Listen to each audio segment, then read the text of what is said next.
Today, one of the biggest problem was that we do not have identity for each and every resident of this country. And under these circumstances, it becomes very difficult to ensure that the subsidies are properly targeted for those target group people.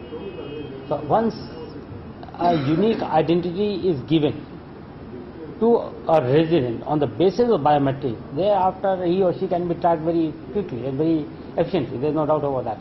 And this can become a common thread across all the government departments, across all government programs. You see, in democracy, pressure groups work very well. And if we create awareness, naturally that means we are creating pressure groups.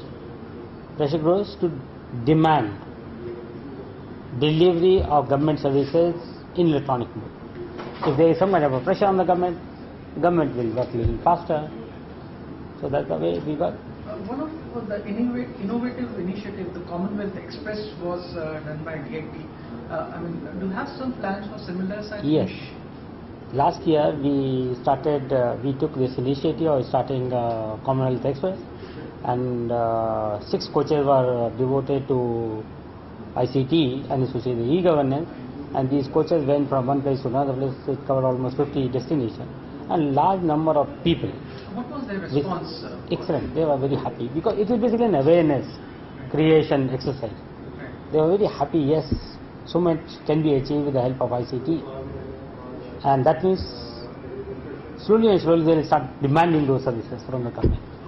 This year we are thinking of starting similar kind of, it's a mobile kind of an exhibition which will go from one place to another place like a caravan and things like that. We are going to take a lot of those initiatives.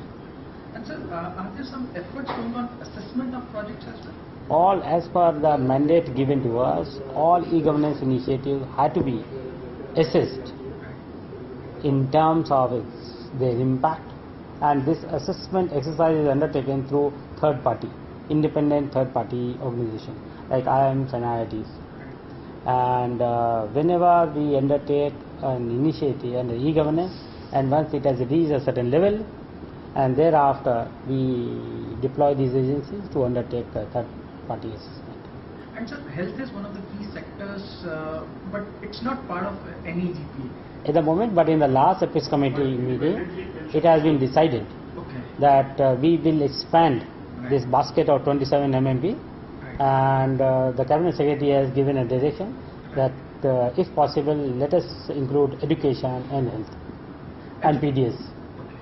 And education itself is going forward in the form of NK and national knowledge? No, that is only to provide a mechanism to transmit data and knowledge.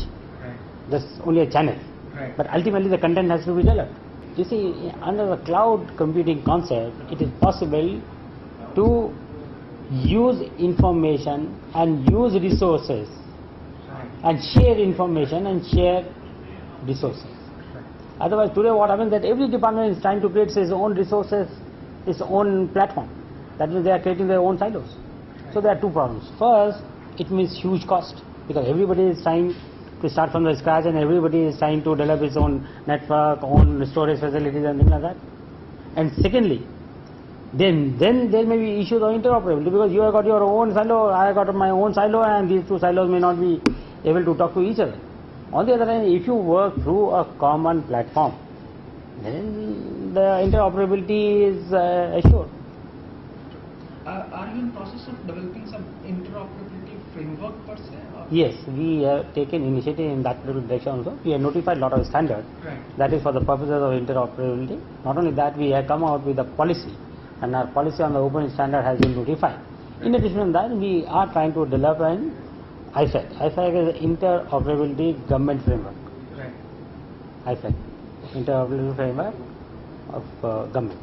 And these guidelines are being followed by state governments? Or these will be followed because whenever we give any money, we put in a condition that all these applications have to follow the standards which are notified by the DIT. We have also taken initiative in this particular area, and our stated policy is to encourage open source software.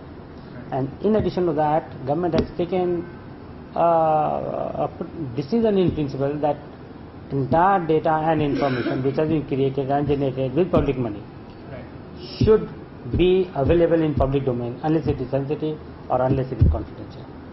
And government is already working on that.